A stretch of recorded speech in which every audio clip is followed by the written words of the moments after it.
Dakshinamurti, Hayagriva, Saraswati, Ganapati, Dattatreya. Here are the 5 most pivotal and primordial Guru Swarupas, or the divine manifestations of the supreme knowledge in the Sanatana Dharma. All the enormous amount of knowledge that we have in Bharat in the form of Vedas, Upanishads, Puranas, Siddhantas, Agamas, you name it, a Guru is the central and pivotal entity for any kind of knowledge system that we have in Bharat. And speaking of Guru, it all rolls up to these divine manifestations or the Guru Swarupas like Dattatreya, Ganapati, Saraswati, Hayagriva and Dakshinamurti. To bring down the teachings of all these Guru Swarupas easily accessible for common people like you and me, we have a huge lineup of Gurus in the form of Adi Shankaracharya, Ramanujacharya or Vedavyasa Maharshi and so on and so forth. From the sacred scriptures of Sanatana Dharma, if we handpick all the Guru Swarupas who are in the form of Rishis and Munis, we will at the very least have a count of around 100 to 125 great Guru lineup. These are all the Rishis and Munis who authored enormous amounts of treatises or Siddhantas on various subjects. And the most unfortunate thing is, a vast majority of us don't even know the names of these Gurus and Rishis and Munis. And let me put this very blunt and in a point-blank manner. How are they even relevant and essential for us in today's day of age? It is very simple and straightforward. Over the last thousands of years and even today as we speak, people all over the world have been killing each other about that one question on who is the real God. While the whole world is killing each other on who is God, Bharat is a country which discussed and deliberated on what is God. If you don't even know what is God, how the hell can you even know who is God? Such kind of liberal, broad-minded thinking has originated from Bharat, and thanks to the great Guru Parampara that we have. On one side, we don't know who are our rishis and gurus who gave us enormous amounts of knowledge. And on the other hand, we have absolutely distorted understandings about these Guru Swarupas. For instance, Narada Maharshi. Narada Maharshi is portrayed as a joker or a comedian character in our mythological movies. But how many of us are really aware that Narada Maharshi is the one who gave us the first Itihas of Bharat, which is Sri Ramayanam? Yes, you heard that right. Narada Maharshi is the first-hand source of Sri Ramayanam, and he ordered Valmiki Maharshi to author the entire Ramayanam. The first sarga of Sri Ramayanam in Balakanda is called as Sankshipta Ramayanam, which in approximately 100 slokas explains the entire story of Ramayanam, and that is narrated by Narada Maharshi. And not just that, if we just flip to Mahabharatam, Narada Maharshi is the one who taught policies of public administration and the statecraft to Yudhishthira. Such a Guru Swarupam of highest gravity like Narada Maharshi is reduced down to a joker. Moving next to another Guru Swarupam, Vishwamitra Maharshi. A very stereotypical portrayal of Vishwamitra Maharshi is how lustrous he was towards Menaka.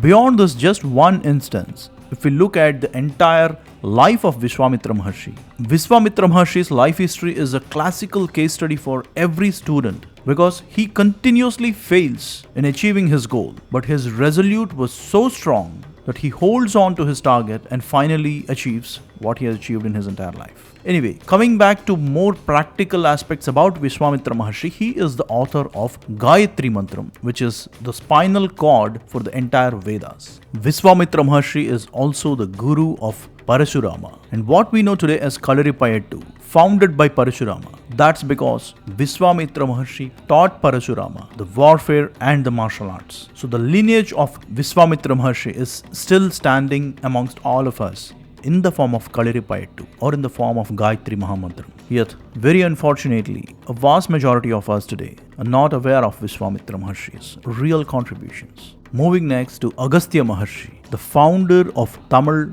language. Trust me on this, an unbiased and unfiltered real-life history of Agastya Maharshi will fundamentally topple the governments in Tamil Nadu. Because one of the foundational aspects of Tamil Nadu politics is the Dravidian separatist or supremacy ideologue, which kind of says that Tamil language is different and has nothing to do with Sanskritam, which unfortunately is very incorrect. You will never hear a Dravidian separatist politician speaking of Agastya Maharshi, because that cannot fit with the atheistic and communist mindset that is at play. Tamil speaking people who respects Sanskritam and does not hate Sanskritam can exactly understand what I mean and how important Agastya Maharshi is to Tamil language and Tamil civilization, which is undoubtedly and undisputedly very great language, the Tamil language. But you cannot ignore Agastya Maharshi. Yet, you will never heard of Agastya Maharshi in the context of Tamil language in the mainstream, because that's politics at play.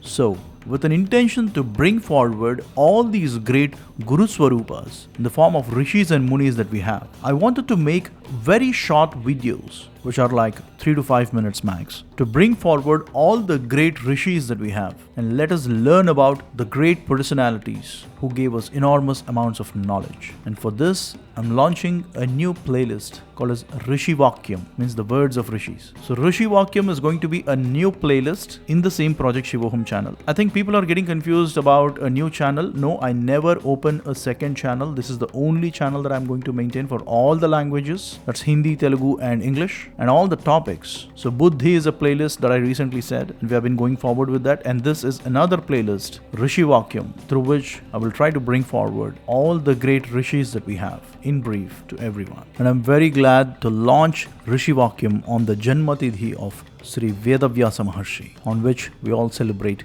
Guru Pournima. And as the saying goes, Narayanam namaskritva naram chaiva narottamam devim saraswatim vyasam tato jaya mudirayet. That's not the bottom line, but the beginning of Rishi Vacuum. Stay tuned, and as always, thanks for watching.